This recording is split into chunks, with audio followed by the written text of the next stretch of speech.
know what it is, Unique Mecca Audio, man. Make sure you check out the Big Face Gary Show at YouTube, and make sure you cop the merch at BigFaceGary.com. It's crack.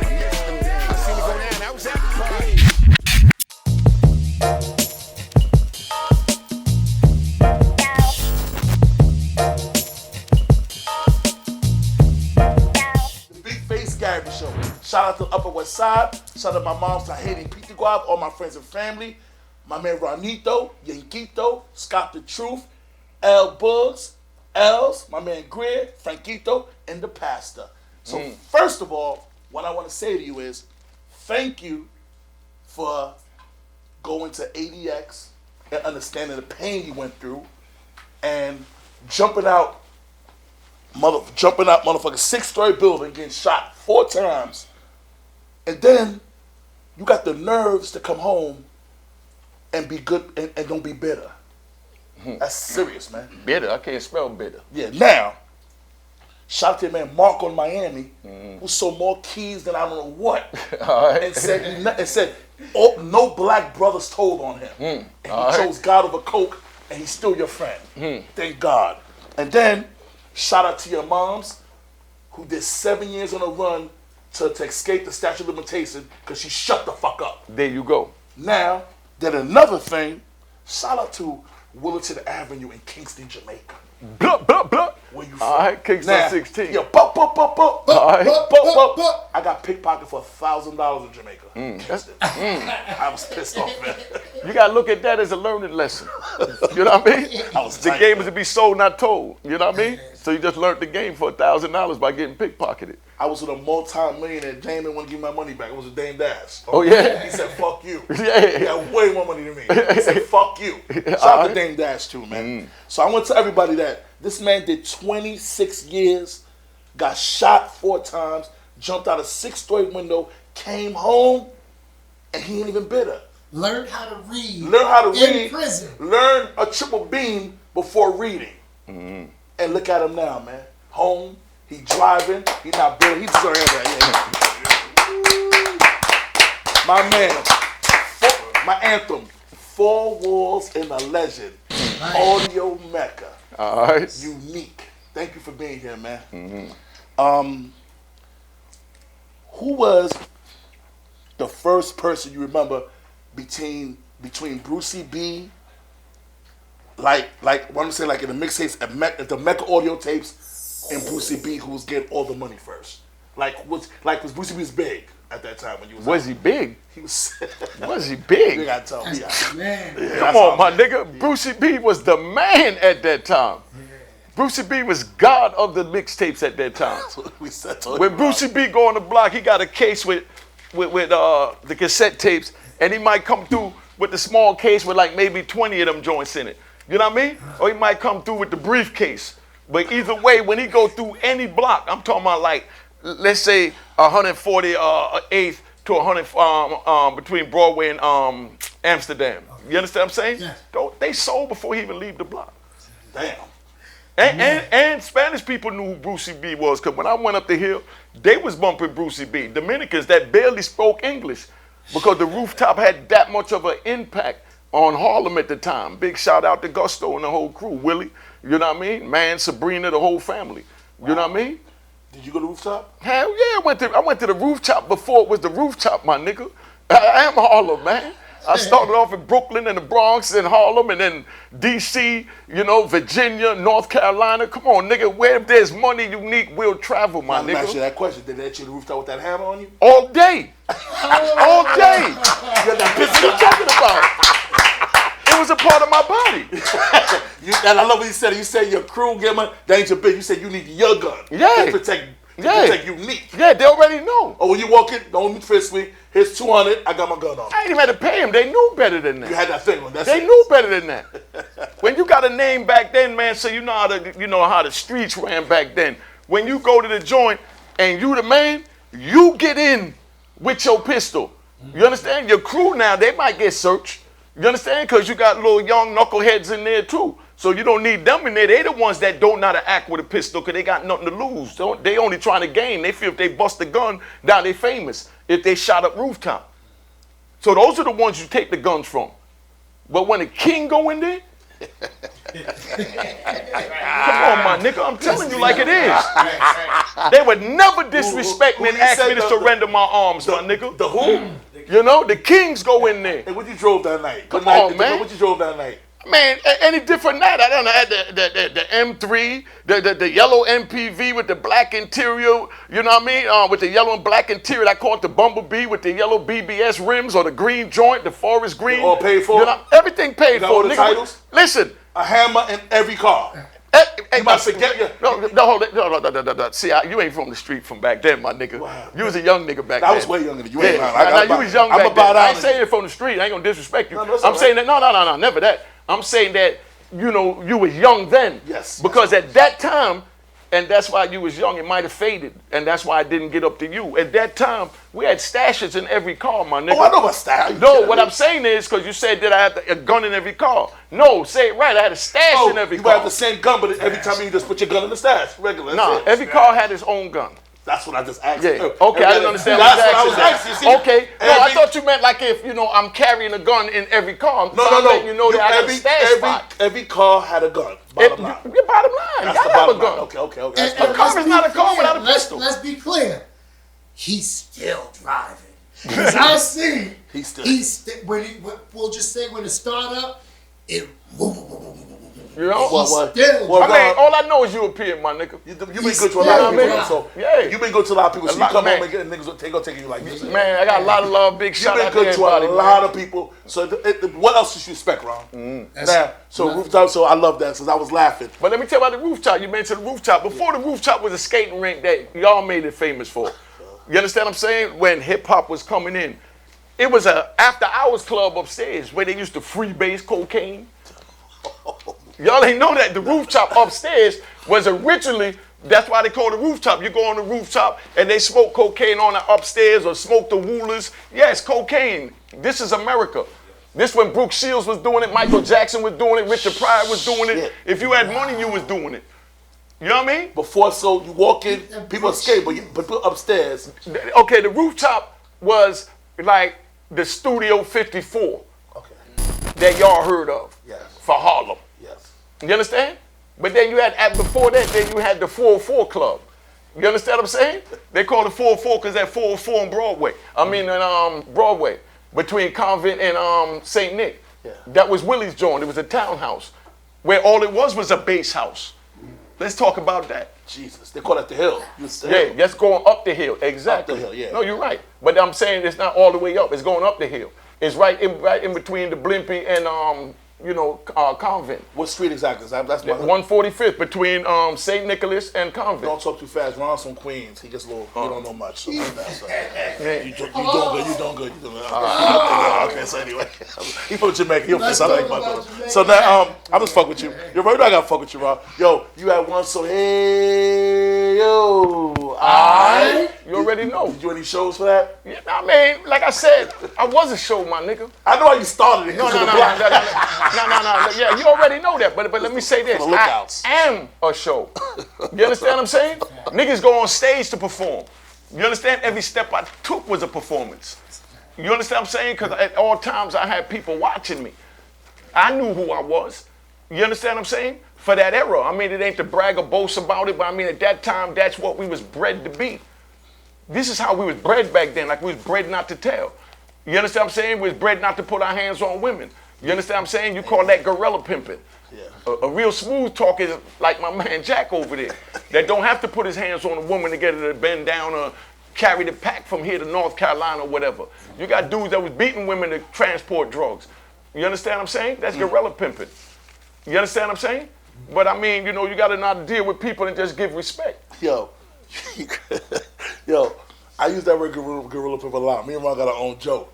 And I'm glad you said that. Gorilla pimp, you don't put your hands on a woman. Yeah. You don't have to. Exactly. This gonna make them do what you want them to do. Exactly. Anyway, so, yo, you just make me laugh because I be watching. You know what I said? Would you ever go in the music industry?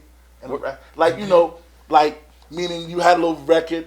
Would you ever want to be a part of the music industry again? Like, what, in any capacity, owning? Because you I'm doing all that now. I got Mecca Audio Entertainment. Okay. You understand what I'm saying? Yep. You know, you know, I got the website of Raw in Harlem. You understand what I'm saying? I mean, yeah, of course I'm gonna get in it. Where the money is, I'm gonna go. Okay. You know, and I don't need keys right now. You understand? This is the keys right now. You understand? Because ain't nobody been through what I've been through to be able to break it down like I break it down. I don't need to stop. I don't need to pause. I keep going like I'm rapping. You understand what I'm saying? Because this is my life, I'm telling you. I'm not making up a story where I got to stop and think which corner I'm going to bend to say this to how it's going to sound this way. That I don't do none of that, my nigga. I'm talking facts. That's why I can jump from one thing to the next. You talking about the rooftop. I just, you know, the skating rink. I just took you to the rooftop upstairs. You understand what I'm saying? I remember when they was building the rooftop downstairs. Damn. Willie did that. Who's on the rooftop? Willie. Okay. You know what I mean? Where you think they get the expression Big Willie? It's a real Big Willie. That's who owned Willie Burgers. You understand what I'm saying? He had the Zodiac, the S&S. You understand what I'm saying? He had all of that. That's my shit right there. No, but Willie is the one that owned the rooftop. The S&S over Willie Burger. The Zodiac up the street. You understand what I'm saying? If it was popping, Willie owned it. Willie is Harlem. Yo, unique. Big shout out to the rooftop in Gusto. And Willie Burgers. Because that's the crew. You see this shit right here? Yeah. I'm gonna tell you a story. Willie Burgers, 1995. I was super drunk, drinking 40 to OE. I seen this bitch with an ass from here to here. My ass running to see her. I tripped and I bust my shit wide open. I had a 1991 Wrangler. I went to the doctor. I went to the doctor. The doctor was drunk. This nigga said, "I'm gonna take care of you." Nigga stitched me up, look, because he was drunk. He fucked me up. So that's my biggest thing at Willie Burgers, because I remember after.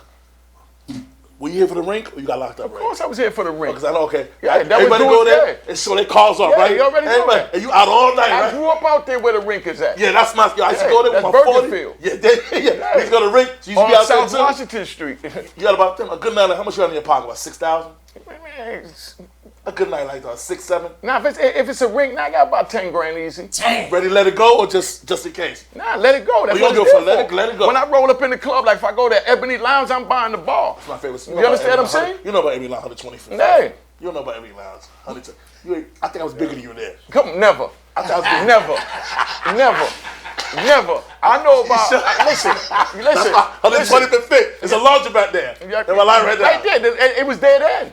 No. There was a laundromat next to it back then. But it's big. You saw they took the whole block. Nah, I ain't been over there yet. Yeah. You know, right there on the corner where you best to join. I was never big in Ebony Lounge. Yeah. It's impossible.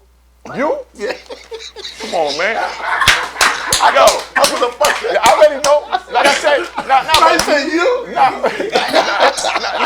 Because you just murdered me, Chris. Never that. We love you. No. I'm saying because we had the Ebony Lounge, we had Willie's Lounge, we had the Savoy Man in the Bronx. You understand what I'm saying? We had these spots that, you know, that's legendary also, but there was little spots, but there was our spots. That was someplace we had to go when we had nowhere to go. Okay, so that's where you understand? So that's why I looked at that because Ebony Lounge is as big as Unique. Is what I'm saying. Yeah, that shit was. It's big as all of us because we still talking about it today. How many other bars they had back then that nobody even know the name of? You ain't lying. Didn't even know the name of back then. And we talking about 30 years later. You ain't lying. Ebony Lounge is official. Ebony Lounge is legendary. Yes. Mention, did you help write? It was told you helped write Hip Hop Parade for Naughty by Nature. Nah, it ain't like wrote it. What happened is. I was already doing the hey ho, and that's what everybody knew me for. Oh, okay. You know what I mean? In Harlem. Yep. You understand what I'm saying? Yep. You know, like, because when I went in Willie's Lounge and I walk in, there's a big crowd of people. So some people over there and they saying, hey, and I'm waving. I don't know everybody's names. I'm just saying, oh. And then somebody over here waving. I say, oh, you know, hey, oh. So they put that stigma on you. And then they brought the mic over to me. You understand what I'm saying? And was trying to give me the mic, but at the same time, I'm still, hey, ho. You understand what I'm saying? I grabbed the mic and I start rocking it, and this crowd start rocking it. You understand? That's how it begun. This before the record was out? Yeah, this is how it got created. Okay. This is how it got created. That's what made you understand what I'm saying? Yeah. And then now, when I go up to Club 2000 and everybody already know it from on the street, you understand what I'm saying? We doing up there. You understand? We had Bismarck with the big DJ up there. Rest in peace to Bismarck, my brother. That's my man right you understand what I'm saying? Yeah. We had to join up there jumping, and you know, Bismarck DJing, and you know, he got the crowd yelling, "Hey ho!" Because we had it in the SP 1200. You know what I mean? The sample machine. Yeah, come on now. You know, so we had one sample that said, "Hey," and then we had another sample we say, "Ho!" So we played that and beat it in the people's head. That's how we branded it with the SP 1200. So there was just a coincidence that. Now, it wasn't no coincidence. They stole your hook. Basically. That's how it is. Yeah, they ordered some publishing. Because that is Harlem. Yeah, y'all bugged out. Y'all hear my man. So that record blew them up. No, that's Harlem. That blew them up, man. You know what I mean? You ask all the old DJs and all that from back then that used to DJ up there. They know where it was created. You understand what I'm saying? So just keeping it 100. But if you knew what you knew now, you get so much money, you ain't know. If you would have went and copyright that shit. But something that's copywritten from it come out your mouth, my brother. No, you right. No. What I'm saying is you talking about the Library of Congress to write it in and all of that. Yeah. I understand what you're saying. Yeah. But copyright is just something that come out your mouth. Once it come out your mouth and you created it, then it's yours. I have all of this that I'm telling you on videotapes. Wow. Before Naughty by Nature came out. You're right. You got a point. You understand what I'm saying? Yeah. I got me doing this in Miami back in 90. Oh, they ain't dropped that till 92. Oh, yeah, you're right. You know, I mean, I got so footage. To stand on that. Listen, I got footage. I'm just chilling because I respect Tretch. I was talking to him. You're gonna sue them, but you're not a sucker. Nah, man, come on, Tretch family, man. You gotta respect, big old man. Come on, man. All money, not good money. I respect that. Yeah, you know what I mean? So we gonna talk, you know what I mean? But like I said, he good people. I spoke to him before.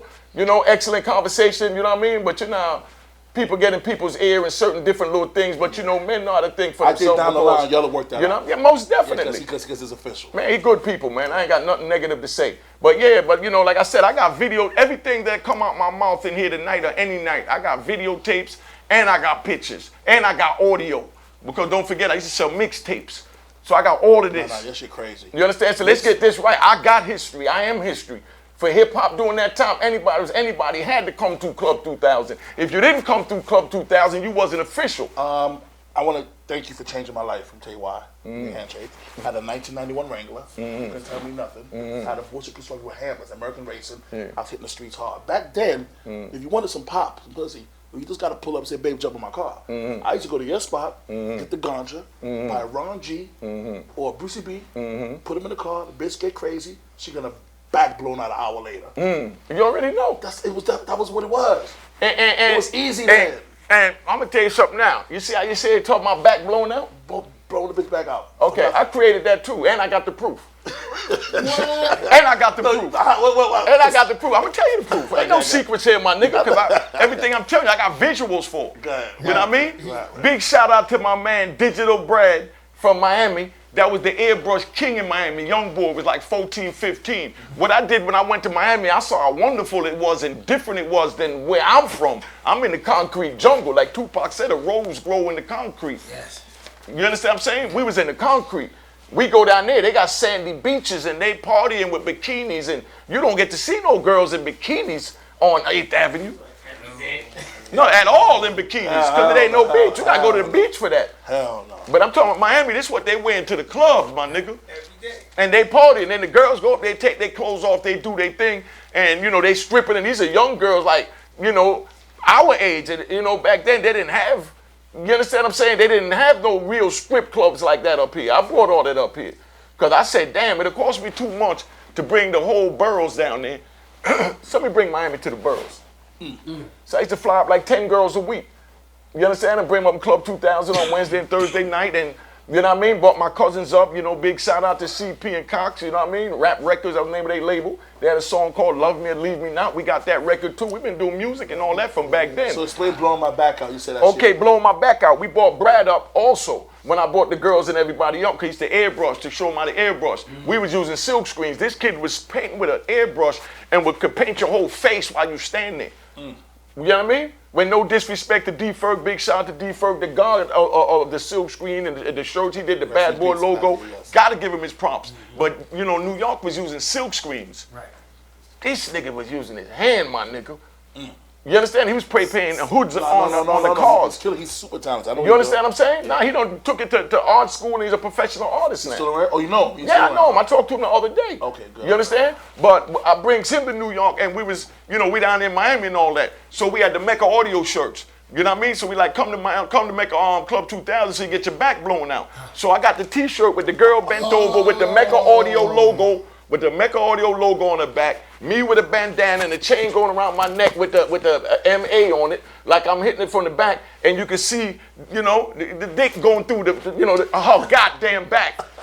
You understand what I'm saying? Talk that shit. Let it be known, nigga. That was because we was blowing their back out when we brought it from Miami, and we turned New York into something else that they wasn't used to. Blow their back out. That's how we blow their back out, my nigga. I got those the t-shirts. And I'm saying I was selling Mecca audio t-shirts with me hitting the girl from the back of my dick coming up through her back. Okay.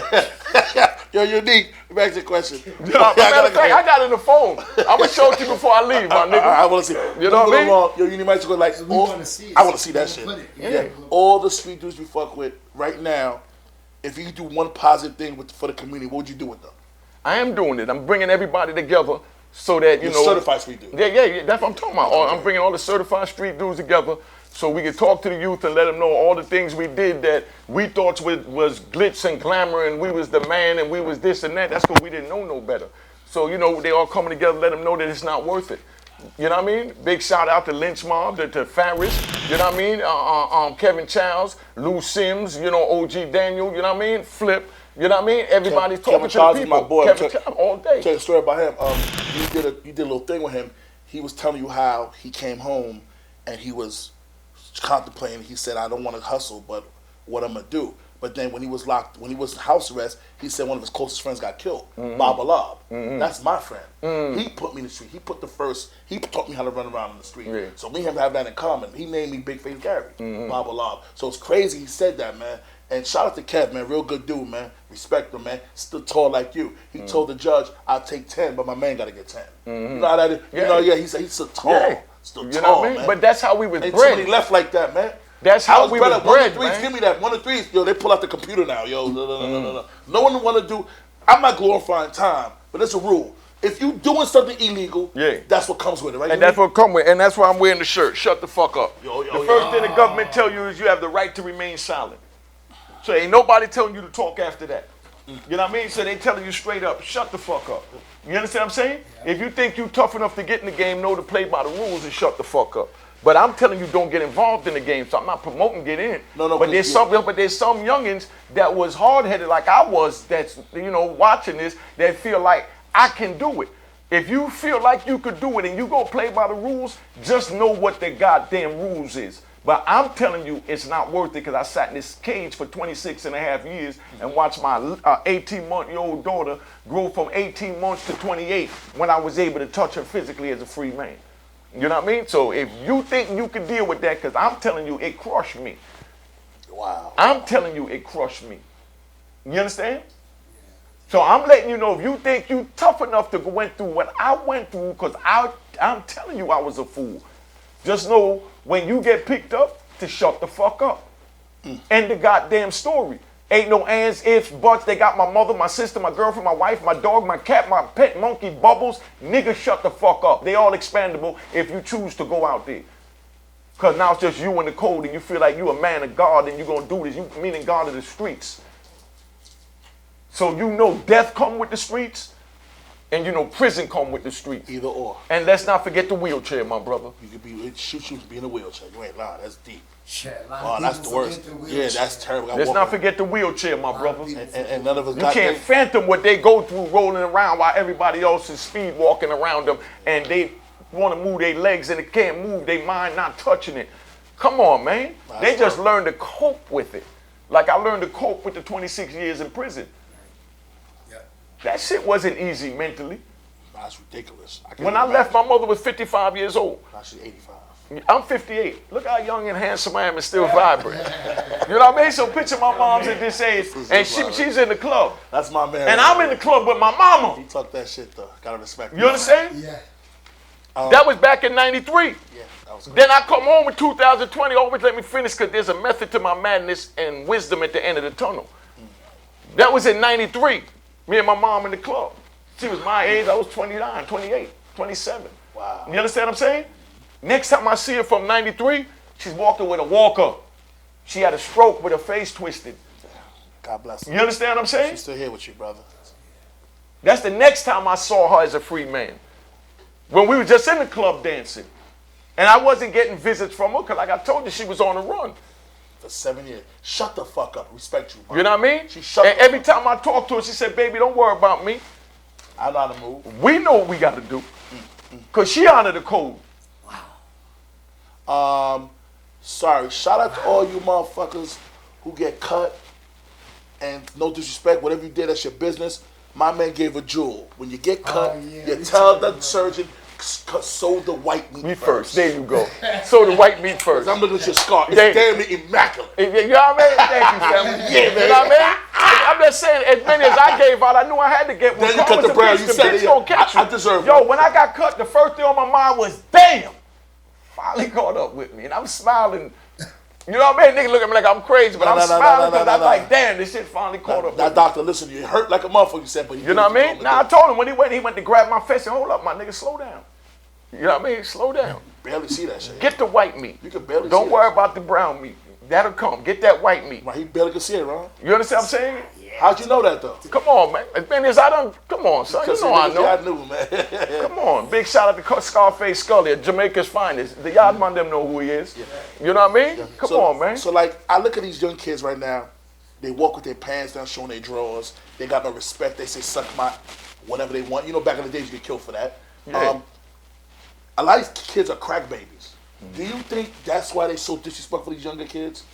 Because that back in the day, the crack era, you think that probably bred some of the problems today with today's youth? I mean, any drug is gonna, you know, so if a mother ingests it while she's pregnant, it's gonna affect the baby. You know what I mean? But let me get something for the ashtray. What I see the problem is that's going on right now is that they took all the men out the community. Me, Kevin Childs, you understand? And the people that had conspiracies, possessing guns, drugs, whatever, and they gave all of us urban men, black men, minority men, all this time in prison and pulled us away for decades. So now you got a kid is born, you understand what I'm saying? Yes. And then he becomes a man and you're nowhere in between there to tell him what to do. You understand? So you had a bunch of kids running the street trying to figure it out on their own. Get them props are trying to figure it out.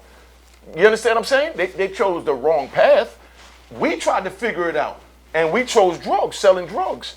We chose the wrong path. And you know, the gun violence is now the new wrong path. You understand? Because there was nobody there to teach these young gun toters that's doing what they're doing with the guns now. You understand what I'm saying?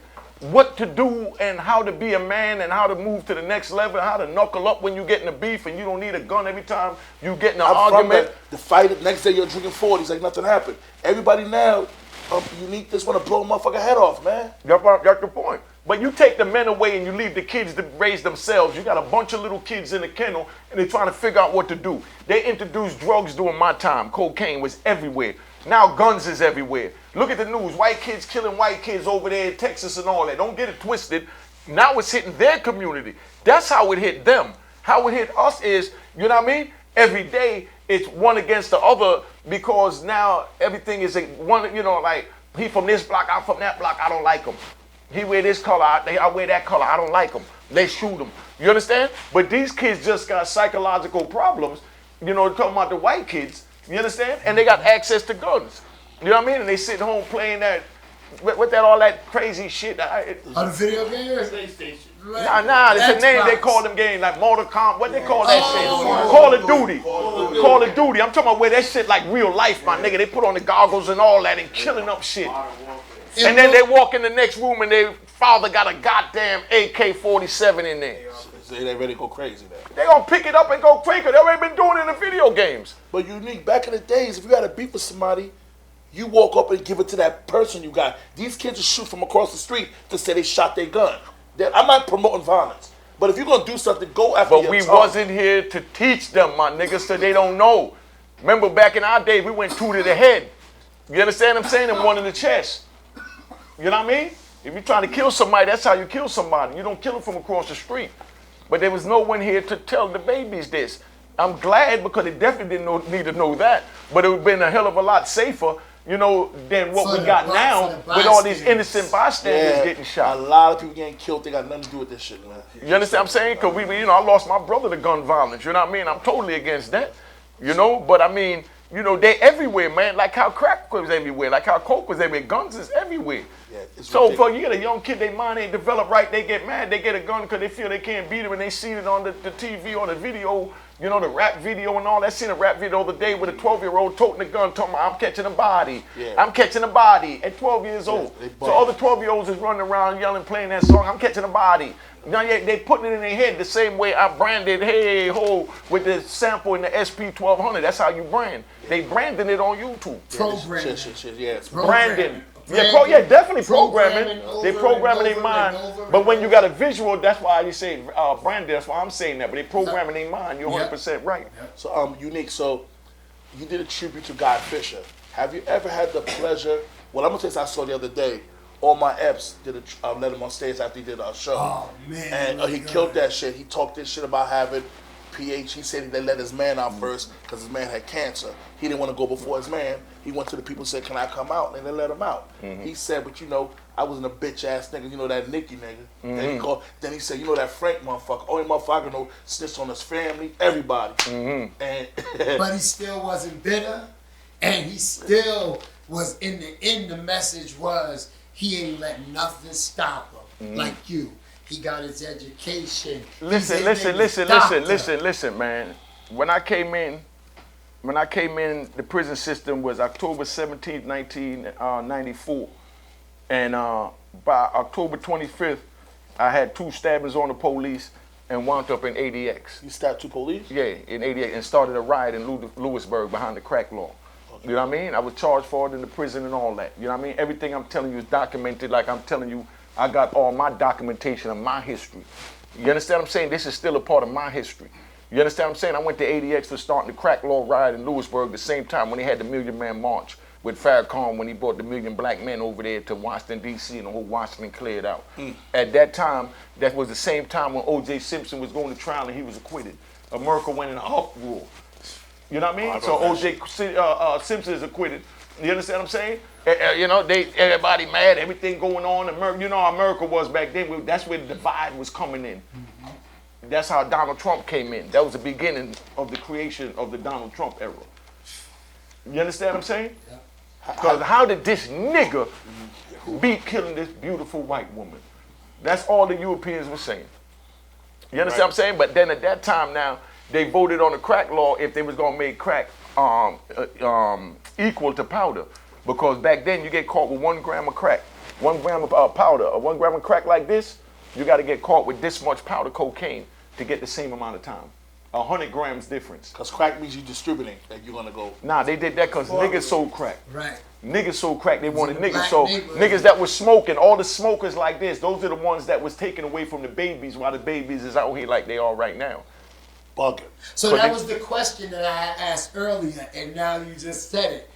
You do feel like that was part of the reason why the babies are like they are now. but the way I heard your question, the way I heard your question, I'm telling you how I heard it. I heard it like you were saying like the crack had something to do with it, meaning like because they was crack babies or they mothers were smoking crack. Right. That's what I was hearing. But I want you to know that it was deeper than that. Of course, like I said, if a woman ingests cocaine or even marijuana, the baby gonna get high when she get high. Because it's connected to the memory core. Okay. You understand what I'm saying? Okay. But as it went on, like I said, they was lacking black men up for this much crack, and niggas was smoking this much crack. Doing a bunch of years too. You understand what I'm saying? So the smokers went to jail. That's what filled up the federal system. And then they were saying, okay, you got caught with that. How much crack was you buying? You know what I mean? Oh, I bought about 5 grams a day. You know what I mean? For how long? Oh, I've been getting high for about a year. You know what I mean? So they say, okay, 5 times 364 days. And whatever that add up to, that's the amount of drugs you got now. From a crackhead that never even seen 5 goddamn grams. Yeah, that's crazy. You know what I mean? And that's how the kids raise themselves. Did you ever meet Guy Fisher? Yes, I did. That's what I'm telling you. I'm getting to that. Okay. So after I did that and I went to ADX, I did my time up there. When I got up there, I couldn't read or write. I had to take my letters, and I was getting a ton of mail. Nigga like me just coming in. Everybody writing as the years went on. They dwindled off. Let's keep that 100. You understand what I'm saying? But I appreciate them for even the 2 letters they sent or 1 letter they sent. Some lasted years. Some lasted decades. You understand? But I don't, look at the ones that didn't last. You understand? As doing nothing wrong. You understand? They had to move on with their life. You understand what I'm saying? And whatever was happening in their life, they focused on that to get themselves right. You understand what I'm saying? And that pulled them from having time to use their energy towards communicating with me. But that didn't mean they didn't still love me. And I understand all of that because I had to put myself in their shoes because after I stabbed the police and went to ADX, that's the first thing the psych taught me. You know what I mean? They said, you got to remember, you from a whole different world than these backwoods white police. You're getting ready to run around for the rest of your life. You stabbed the police? You know what I mean? They pissed you off? Nah, they had my man on the ground and they twisted him up. You understand what I'm saying? Big shout out to Mike Wagner. You know what I mean? They got him on the ground. They twisted his arm up this way and twisted the arm up that way. And you understand what I'm saying? And while they doing that, you know what I mean? They acting like they trying to cuff him. Your hand ain't going to go together this way. And they yelling, where your Farrakhan at now, nigga? Because that was the same time, like I said, as the Million Man March. So emotions kicked in and niggas jumped off and set it off and, you know, shit went down. You understand what I'm saying? And you know, they came in there shooting tear gas in us and all that. They done tear gassed us and all, but we had to take blankets and throw it over the, you know, wet the blankets in the water and throw the blankets over the tear gas bomb when they came in the dorm and throw it out the window as they kept shooting tear gas and they running in with their riot gear and we ain't got nothing but a little knife that we made out of a bed spring. You understand what I'm saying? Or cut the metal out of the bottom of the bunk to get something thick of what we call a bone crusher because it'll go through your bone. You know what I mean? Yeah, he talking that shit, y'all. Listen, y'all. All y'all don't need to go to jail. He talking that shit. 90% of y'all don't want this, what he went through. You know what I mean? Y'all front like y'all do. And then after that, when I went to ADX, the white psychiatrist said to me that where you come from and where these backwoods white boys come from that you're going to run across for the rest of your life is two different worlds. So you have to try and put yourself in their shoes to see why they're saying what they're saying to you that you're taking as a disrespect in your world. Because the world is not just your world. My little world, as they said. You understand? The world goes like this, and you got all different types of mentalities. You understand what I'm saying? And emotions that you're going to run across. And because someone don't have your mentality, your emotion, you can't just stab them because they say something you didn't understand, because that don't mean they were disrespecting you, because in their world, it wasn't disrespectful. Got you. Okay. If you could understand that. No, But then I did my time up there. And I went to Allenwood, and that's where I met God Fisher. Okay. To get into your question.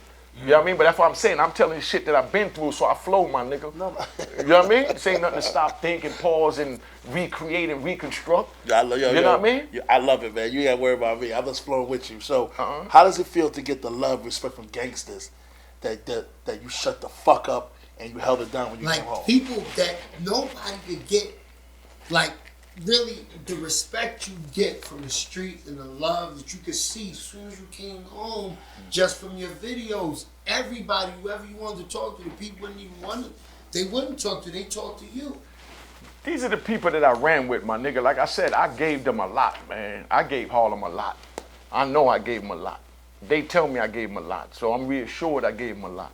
You know what I mean? I gave them someplace for the DJs to go. When the DJs ain't had nowhere to go, I opened up Mecca Audio, spent my own money. You know what I mean? Got a storefront. You understand what I'm saying? Got 2 turntables, a mixer, the speakers, went and bought the records, went and got my man Star Child, rest in peace, you know, joined the record club over in the Bronx, was getting the records to play the records and rating the records and all that in the record pool when they had record pools. Yeah, I remember that. DJs come to the record pools every weekend. Yeah, you going old school. No, that was Mecca Audio. I opened that up for them. So we had all the records in there where DJ don't have to run around with the records, you know what I mean, and crates and a record boy and a crate boy or whatever you want to call them. Now they got the little USB shit. Yeah. That's technology, but back then you had to carry 5 crates of your favorite records that you planned on playing that night. I remember going to club niggas like crates. Yeah, so Mecca Audio, I went out and brought all the records for them. You understand? So that they had that, so whenever they ready, they could come in there and have some place to play and didn't have to bring 5 crates down to Mecca Audio.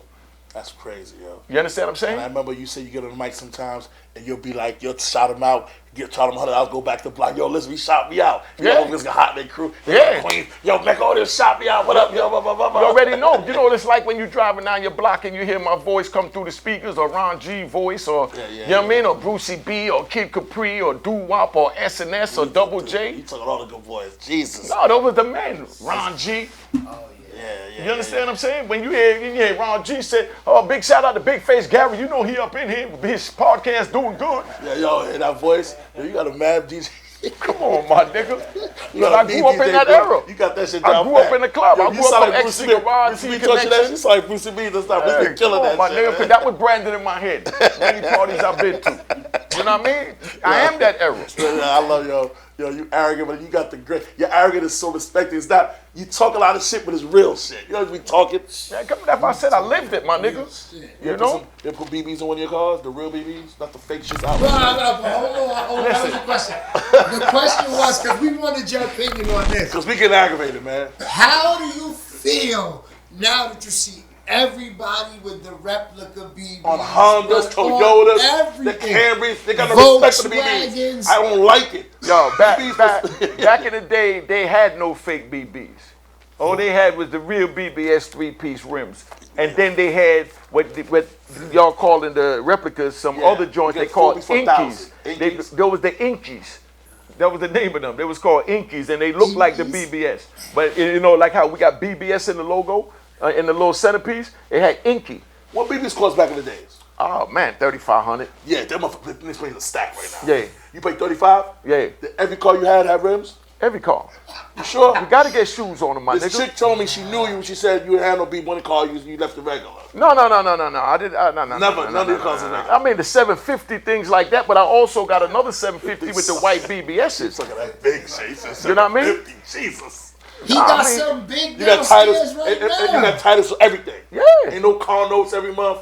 Dude, we couldn't go in no bank to get no loan back then, so that ain't even nothing to get validated. Nigga couldn't go in no loan, not no nigga off the street. You understand what I'm saying? When we bought our cars, we bought them cash, my nigga. But that's how the money was coming. We get 50,000 a day, 100,000 a day like it's nothing. Shout out to the duffel bag boys. All day. Only come there with 20 or better. There you You're not even looking. If you He started that too. You can't sell 2 keys for a nigga. Nah. It's disrespect. Nah, but let me Because tell you. I see it. I researched it. No, I'm gonna tell you where it came from. You know what I mean? That's where it came from. Like you said, I started Duffel Bag Boy too, if you want to call it that. I know that. I didn't even think of that. But this is where it came from. I might run up there to 163rd Street. You understand what I'm saying? And you go on 163rd between, let's say, Broadway and Amsterdam or Broadway and, like in between Riverside. What's that? And St. Nick. Fort Washington, Fort Worth. Audubon, for the Audubon. No, I'm just saying those little corners. For Washington. Yeah, I just want to get the corner. Let's take Broadway and Amsterdam. By the time I go up Broadway and Amsterdam on 160th, 153rd, 158 or whatever, when I go up there, you got about 20 dudes out there selling drugs. Okay. And everybody's dealing with at least a key. You understand what I'm saying? So when I go up there, I'm not going to deal with 20 goddamn niggas when my name is unique. I got the drugs. You want the drugs. You're going to cop it my way. So I told them, you put all your money together. When you got enough for 20 goddamn keys, y'all call me. See what the boss do? You call the shots. When I come, I get one bag with my goddamn money. You understand what I'm saying? And I know who I'm getting it from. You know what I mean? So I count it out, look at it. Because everything is in G-Stack, so you know what the $50, $20 bills look like or whatever, so you know what you're dealing with. No, so you just count. So you count the stacks out. But I'm counting it out of one bag. He don't know that's too much money. He say he never had money. We don't front like that. You get it. We ain't never lived that way. We don't lie, man. That's serious money. What is that about a day? 150? Give me enough. But like I said, you didn't even add it because we didn't have banks to put it in that calculated. So when I sold 20 keys over here or 20 keys over there, and then I go buy 2 BMWs or 2 Mercedes-Benz, I don't add up what I took out to what I got left because I got money, my nigga. If you gotta stop to count it, you're fucking broke, big face. Get that right. If you gotta stop to count that track money, you're fucking broke. Clap over that one, baby. Keep it at So you knew you was nowhere near the real money. You had no worries about that. Real you was money? No near that. No, because you made a comment, motherfuckers spend their real money, they come to you. Yeah. They go, can you look out for me? Listen. Nigga, remember you told me that?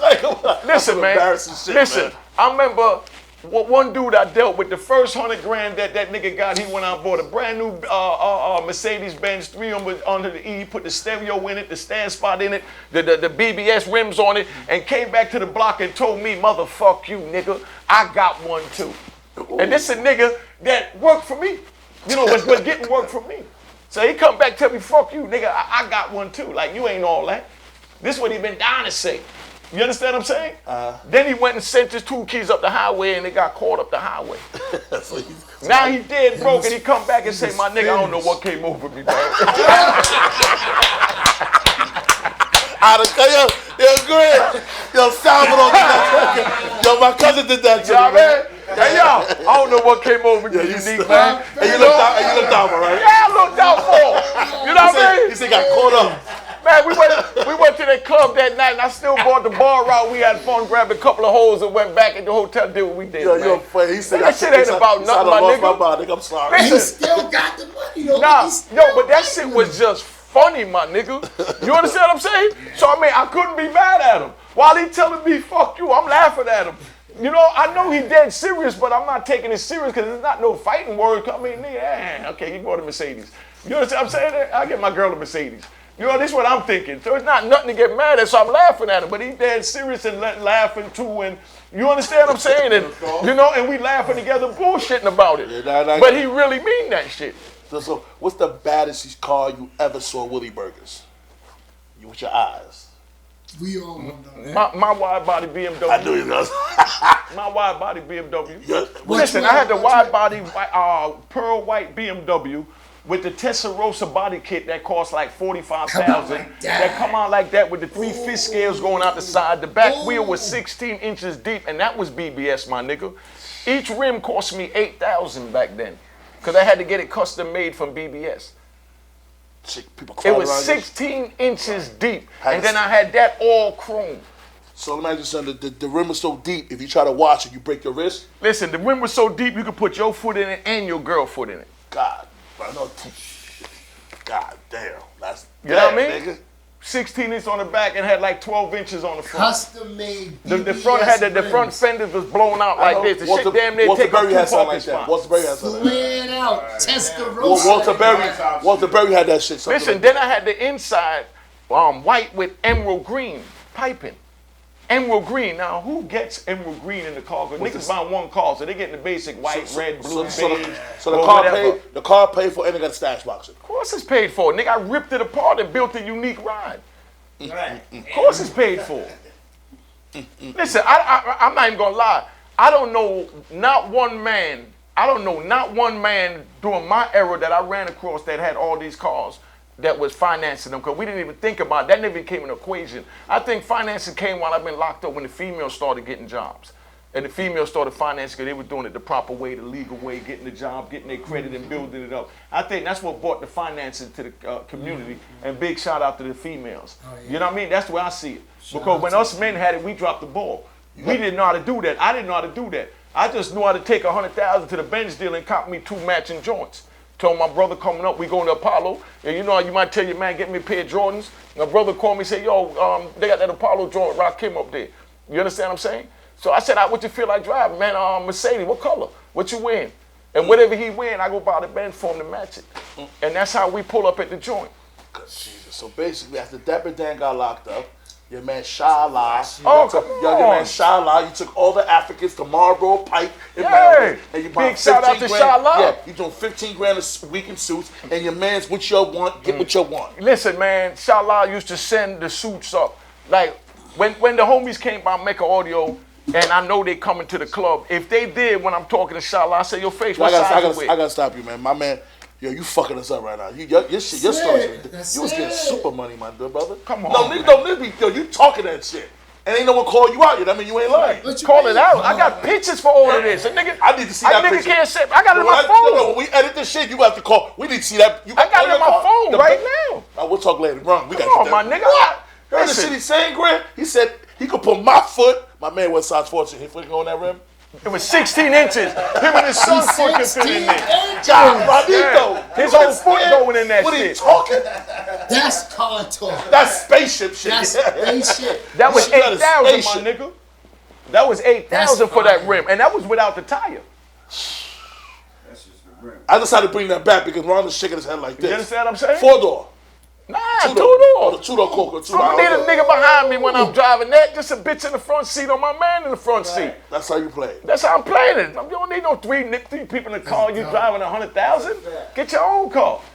You know what I mean? If I'm driving a $100,000 car, my niggas got a $100,000 car, so they don't want to get in my car. Yep. And if they don't have one, they definitely don't need to be in mine. Go hang with the homies, and I'll see you later. Right now, the men is going. And if you get money with me, you're gonna have a car because you get money. Everybody with me had one. No, listen, like I said, man, I had the green, the forest green Mazda MPV. That was one of the first ones. You understand what I'm saying? Another first with the boomerang antenna on the top. You know what I mean? And I had the Mickey Thompson tires on it. Y'all probably don't even know what Mickey Thompson's is. The nubs. I had that on my MPV. But on that, I had the hammers. I had the chrome hammers with the Mickey Thompson on it because I wanted that chrome to shine. on that forest green. Big face and guy. then I had the TV and that. When they wasn't putting TVs and shit back then. I would show you. You don't remember them antennas, G. Oh, you carry it like a triangle. Like a triangle, man. Come on, man. Like a triangle. Nah, man. You know, instead of what it was a boomerang. It's a triangle, like it's like. Listen, it was boomerang.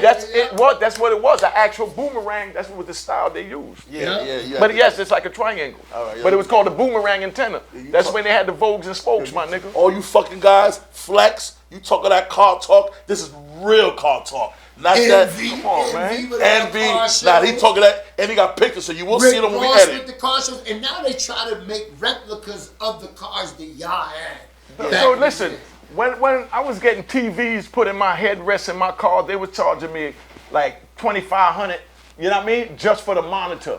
The same shit they sell now for like $40, $50. A little ass monitor, the size of your phone. Yeah, they bug. You know what I mean? Picture you paying $2,500 for your phone, and it's just a monitor. Now you got to hook up a TV to it to have a channel. That's where the boomerang antenna came from. Because we didn't have Wi-Fi. Or you had to hook a TV, or you had to hook a VHS up to you so you could play a tape so it'll go through the monitor. So the boomerang antenna give you channels on your TV in your car. Yeah. I never thought of that ever. It helped pick up that, like the UHF and all of that. You understand what I'm saying? That's where Ralph McDaniel was at. Big shout out to video music. Big shout out to video. You know what I mean? Oh, you remember that big car talk. So now moving along, congrats on your platform, man. You had iconic legends on your show. AZ, Alpo, Black Sheep, Dress. He was on our show, Dress. Shout out to Dress. What's next for you? Are you going to keep interviewing or you got other plans? Yeah, I plan on going to other states because I know other gangsters. I went down to Baltimore and got Rudy Williams.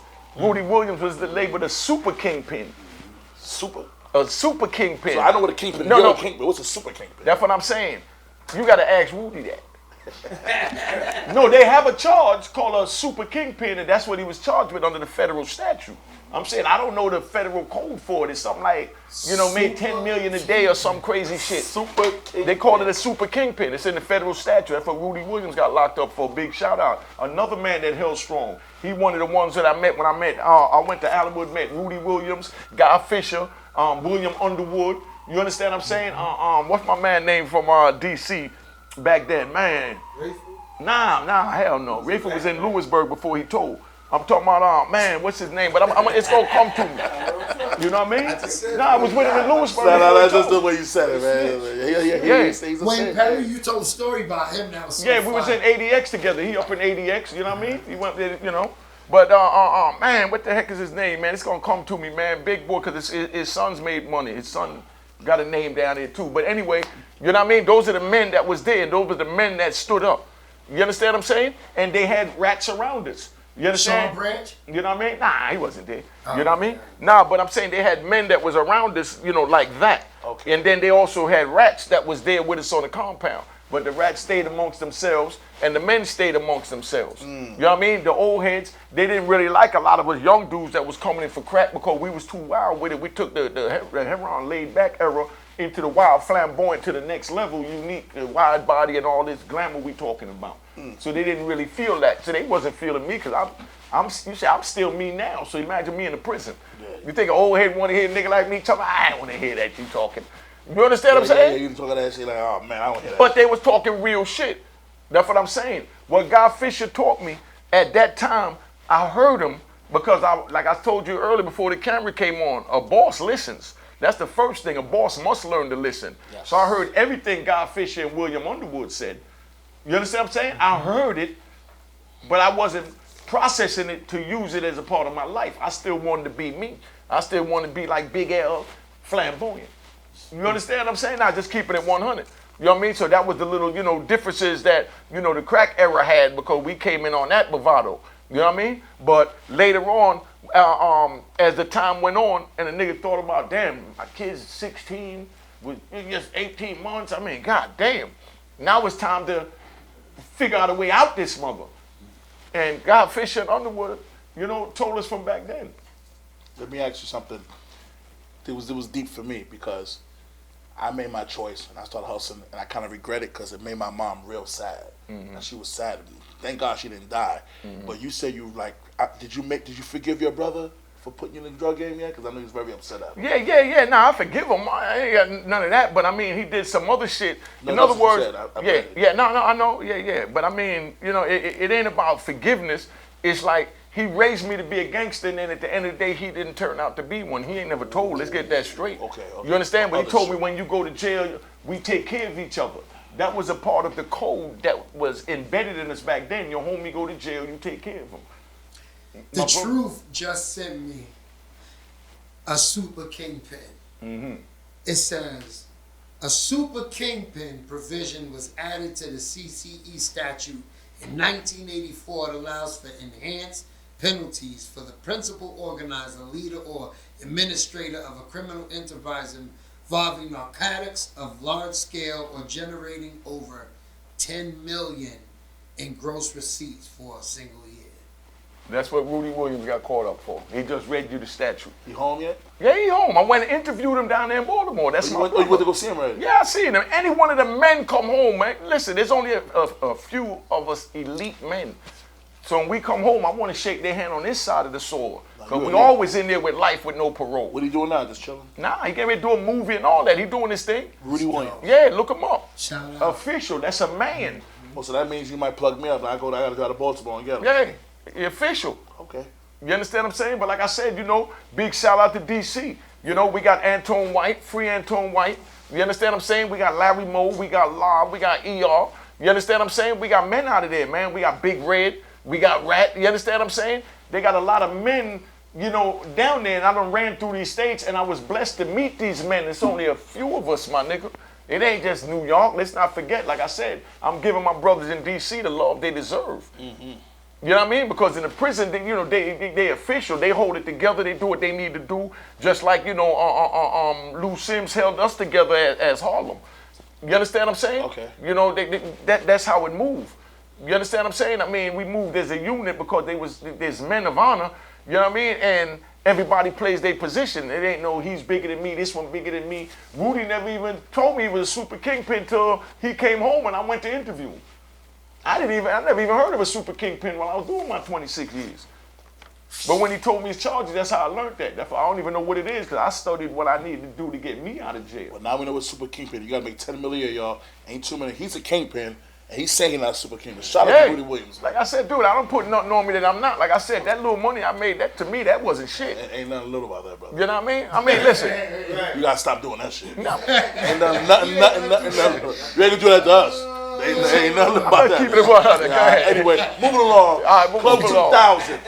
Yeah. That's me and my man should part of there. I'm gonna give you a funny story. That's the only time Nas performed that night. Okay, and I got the video from that. Well, I hope you guys passed out in the club that night. Yeah, I got the video with Nas. That's the only time I passed out in the club. Y'all passed out in the elbows. It was too hot. It was too hot. We was drinking too much. Right, I passed out in that bitch, man. Nas, you got that? Yeah. Video with Nas in it? I got it in my phone. I'll show it to you. You got everything. Come on, my nigga. Like I said, when I speak facts. Listen, from Queen, they love Nas. Listen, I knew what I was doing when I was doing what I was doing. Ahead of your time. Was a movie. Now, I knew it was a movie, my nigga. You understand? So I documented my movie. Wow. With pictures in the VHS, because all we had was a big camera you throw on your shoulder. The big shit, That's gonna be amazing when you Yo, decide to drop when you that figure that shit out, footage. who you gonna give you the millions? I'm gonna let you know. Go to Netflix. They're gonna give you some millions. Believe me, I'll talk to you later. They're gonna give you some money. Yeah. That's ridiculous. So I'm gonna make you laugh. You said some special shit because I know you tough for saying that. He said you come to my club, Als. You knock off. Say you got beef on the east and we got beef on the west. That beef not getting handled in my club. Not here. Not here. No, we we here to ain't party. doing Now, that. if you want, let's get on stage and dig in. Yeah. We bet 5,000. Y'all Yeah. beat the shit out of each other. Yeah. The DJ. Never turn the music off. Never Because turn if you it turn the off. music off, Yeah. people gonna start panicking Yeah. and everything gonna be fucked up. So we fight, keep rolling. I got the shit on the ceiling. I'm watching everything. Everything. You turn the music off, you're fired.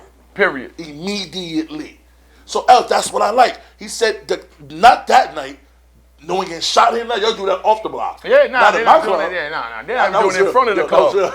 They're not even doing it in front of the club. You just none of that. They're not doing none of that. They're not doing none of that. They're gonna take that back to their block. Because when they come up there, they come there to party. Unique, man, one Unique like that. Nah, we're not in here. Nah. Like I said, yo, I don't pick sides, man. You know what I mean? Whatever a man beefing over, whatever he feels a disrespect, you know, he feels disrespect. So I can't say that it's not a disrespect. You understand what I'm saying? So I can't tell you, don't kill him. You understand what I'm saying? I can tell them that. Yeah. No, they definitely gonna do it there. But I'm saying I can't stop the beef. I can let them know that if you right or wrong for whatever from my point, then it's up to them if they use it. But I don't tell them, yo, don't do that. Don't, you know what I mean? You better. Nah, I don't get involved in that. Nah. Unique, I'm sorry to cut you up. There's things I do feel right there. Your power.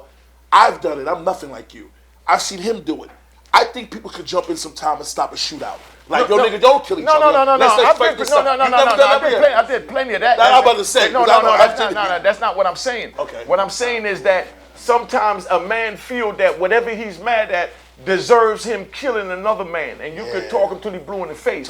Just like I felt like, you know, me selling drugs is what I wanted to do. You could talk to you blue in the face, I'ma still sell drugs. You talk to blue in the face, this nigga gonna still, you know what I mean, kill him. You know what I'm saying? But you don't want to talk too much in the nigga face, because then he gonna feel like he might need to kill you too, because you might say something that he's feeling that it's something that you don't need to say. So that's what I mean by, you know, I play my position where I tell nigga, yo, you know that ain't even worth it, my nigga. That's what I'm saying. Yeah, you know what I mean? But if he say, nah, fuck that, you know what I mean? I'm like, yo, you trying to see the nigga? And if he say, yeah, I'm gone. You trying to see him? If y'all trying to see each other, I'm out of here. There's no need for me to say another word. So don't sit there and play tough guy.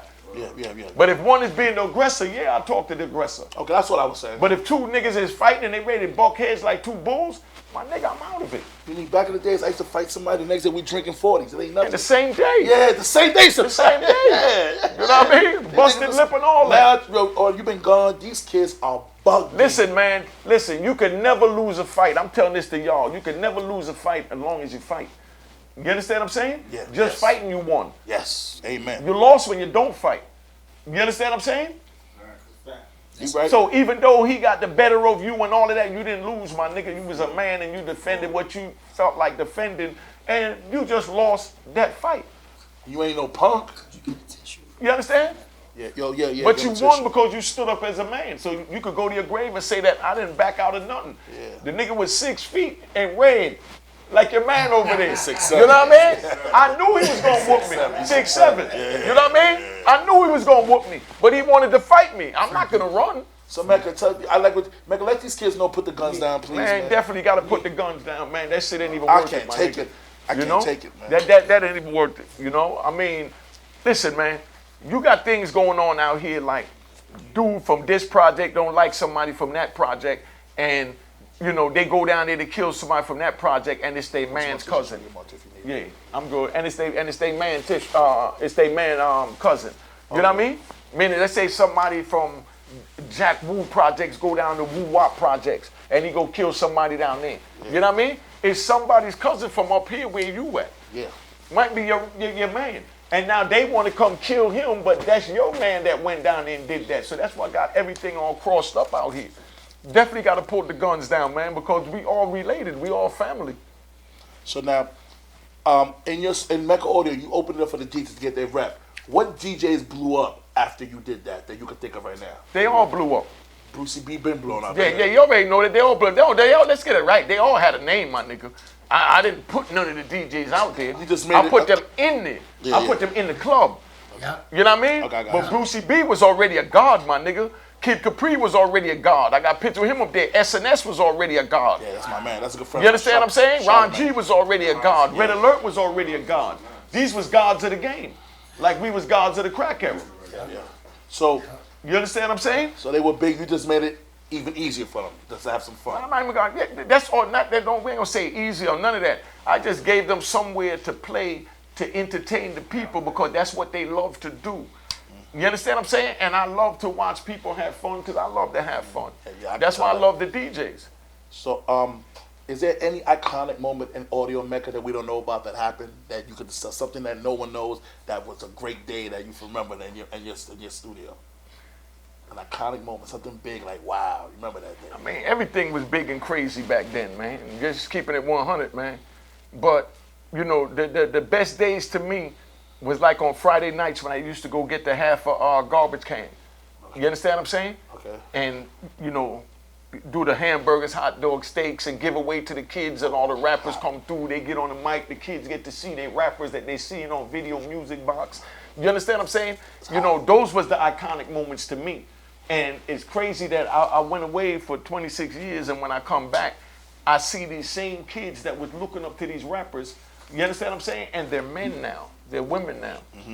And everywhere I go, I get stopped by one or the other. You understand what I'm saying? Yeah. To give me my flowers for that. Because I was never mean to nobody. I wasn't nasty to nobody. If a nigga came to, when I pulled up at the club, I don't care who out there. You understand? If you call my name, you coming in. Let him in, let him in, let him in, let him in. It wasn't about the money. But when I get tired of that, I'm upstairs and everybody else know they got to pay. You understand what I'm saying? And then there's certain people that, you know, my security know that's my people. They say, yo, I'm here when you need. And they know to let them in. You understand what I'm saying? Yes. Because when they go up there, they're going to spend money at the bar. Yes, it adds up anyway. You know, yeah, you know what I mean? And that's family. You know, dudes used to go to the bar and tell them, Unique say, give me 2 bottles of Moet. And I'm charging $100 a bottle. Yeah. And they give it to them. Yeah. I didn't care. That was for them. That was the homies. I got homies run up on me up to this day and tell me, I used to run up there and tell them. I said, my nigga, I know. They told me that already. You know what I mean? They told me that 30 years ago, my nigga. Yo, you so crazy. Yo, is there anybody who was signed as an artist before you got locked up? You was thinking about music business before you got locked up? Any artists you was thinking about signing before that happened? Before I got locked up, something that you don't know. They said something that you don't know and nobody know. The record label that Rob Bass was on called me to work with Rob Bass to put out a Mecca audio chant, AOI. You lying. You know what I mean? I got something. That's hot. Yeah. You know what I mean? Rob Bass record label called me to work with Rob Bass, you know what I mean, to produce a record, you know, with the AOI on it. And I went to Rob Bass' house out there in Jersey, met his wife, you know, which I knew her from, you know, Polo Grounds, April and all that. You know what I mean? But yeah, I mean, you know, come on, my nigga. I said that music shit wasn't nothing to me because back then them rap niggas wasn't getting no money. They was robbing them. I'm just saying, so nigga ain't talking about no music. The music was just a front, so when the feds stopped you, you could say, you know, I'm a rapper. You know what I mean? I'm in the entertainment business. That's all that was for. Crazy that the way that the tides have turned like that. Was millions in the music game. Millions in that shit. Yeah, but back then, nigga wasn't getting nothing, my nigga. They was doing them dirty. They wasn't getting nothing. I remember when Kool Moe Dee got his car pulled up on a flatbed down at the record label. God damn, the yellow Benz? The yellow Benz. I remember that shit. I watched it getting put up on the goddamn yellow Benz. And I might even have a picture of that, Kool Moe Dee. You know what I mean? Just to let you know. Because I kept a camera with me. That's why I got everything. I kept a cameraman with me. So getting titles, everything. Fuck car notes, get a title. And I would say the rappers got into that because they got into the real world. You understand what I'm saying? The you know, the business world. We was in the street world, my nigga. You want a car, you go to the dealer. You know, when I went there, the first time I went to the dealer with $50,000 to go buy the car, the white man damn near shitted on himself. You know what I mean? Never seen that money a day in his life. Jumped up from the desk and jumped back. You understand? I dumped the money. I said, man, I want that car.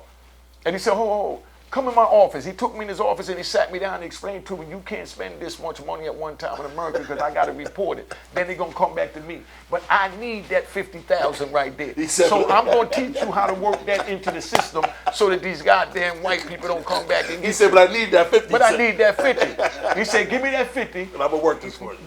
Here's your title. You understand what I'm saying? I'll take care of the rest. I'm going to do the paperwork. You understand what I'm saying? I'll let you know when to come in to sign the checks and say that you're paying the thing. That you're making payments on it. Gangster. And they walked off with their $50,000 hook of paper, and that's the way houses was bought and everything. Yep. You go get the deed to the house, you know what I mean? You get the lawyer to write it off, you made payments, however you do it. You know what I mean? These are the things we did then, because everything was brought with cash. We couldn't lease nothing because we didn't have no damn job. Our families didn't have jobs. That's why we was hustling so hard. Nah, you ain't got to tell you, it was rough. Now, the stand-up brother that you are, what made you do that interview with ALPO? Because I wanted the youth to really understand that, you know what I mean, that nobody stands for that. Nobody stands for that. A man gonna do what he chooses to do. You know what I mean?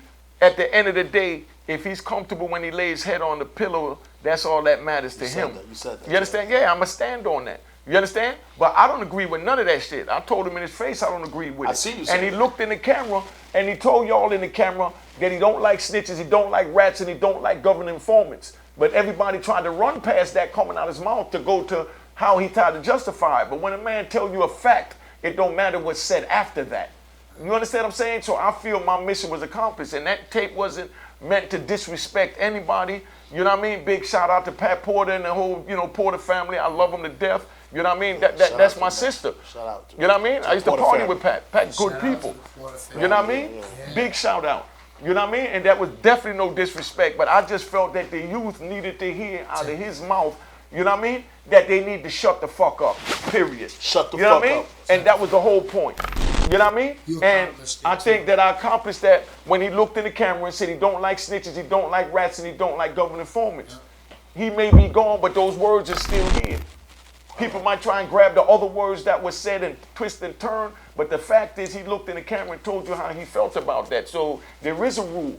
You know what I mean? Everybody's going to have a justification for why they did wrong. And I respect you for doing that, but a lot of people wanted to do certain things out, but they were nervous. But you stood up and you told them what you did is what you did. I respect that. That's what you felt. But me, I don't stand for that. You said it right there. Exactly. But I seen you told say him that. I don't respect He that. actually You said you don't said- respect He that. actually I said, don't respect I don't that. Yes, respect yes, you that. did. I Yes, you don't did. respect He said that. that we stand on different sides of the Exactly. fence. Yes, you said that. We don't say, we're not saying the same thing. You gotta be yourself as a man. I gotta be myself as a man, but we owe it to the youth to show them that this is what happens on either side. No matter when what it's you done. choose to do. Like you say, he did 24, I did 26. Yeah. Like he said, he did 24 for telling, and I did 26 for not telling. You know what I mean? So that's a messed up situation for any one of you youngins to be in. That's why I say don't get involved in the game so you don't have to make these choices. Tough decisions. Thank You you. understand what I'm saying? At the end of the day, they cost decades or maybe even your life. Yes. And that was the moral of that. What block did you do that interview on? Like 106 down in his neighborhood. Now, I know you're going to say no. Are you ever going to release the other footage? Or you're going to let it go? Nah, man, like I said, I'm not even thinking about that other footage because that's irrelevant to me. Listen, I know all the stories from the crack era, just like I'm talking my ass off tonight. You understand what I'm saying? So I don't, y'all need these stories. You understand? But if y'all don't appreciate them and don't respect what I'm bringing you, you know what I mean? I'm not going to bring it to you. If you're not going to digest this steak properly, I'm not going to give it to you if you're going to chew it up like it's a damn pork chop or a rotten piece of meat that you give to your dog. You understand? And that's how they tried to twist around a positive video like what I did. So on the strength of that, You I keep fell saying back that. on People that. took offense to that video. I didn't didn't either. take offense, so you was I real to the whole that. shit. You was straight up. I went to school. You said, I don't like what you did. Yeah. But the did thing what was you you did. did, Man, and I I don't don't stand get on it it. either. So why they took offense to that? I didn't Quit. I Yo, quit. I'm Quit is your very shit? surprised. Yo, I'm very, yo, There you brother. go. I'm very, you was surprised. very clear, bro. I didn't even know that. Yo, that's crazy. Yo, Frank, you remember you saw it? He was, wait, Frank, he was super clear. I didn't get that. He said, I stand on what I did. What you did is not what I preach. I'm That's, surprised. and ALPO said, I do what I do for me. Yeah. And you said, I don't like what you did, but that's what you stand for. yeah. So tell the people what, that's To crazy. tell the Yeah. youth why, boom, boom, boom, and it was positive, and then it was. And that was it. Yeah. Well, I'm telling you, you ain't doing nothing wrong, but they bugging. You know? Well, But, All you're right, next thing. We're moving along. Yeah. You're wrong. That's your question. Mr. Kashi 6'9", you do that one. No, the thing was that. I don't know if that question what, you what explained the to problem, not the problem. The question was because you took the step that you took the sacrifice to teach the youth by teaching and trying to talk to somebody who was on the other side of the fence. Would you like do that again, like to teach the youth? Because Tekashi 69, same thing. But somebody, his story need to be taught to the youth, and you stepped up with ALPO and you did that, and you got your message across. Would you be open to doing that with somebody like a Tekashi 69? Because there ain't no doubt who you are. Mm-hmm. You a stand-up dude. So you doing an interview with him would obviously be only to teach the youth something, like you did with ALPO.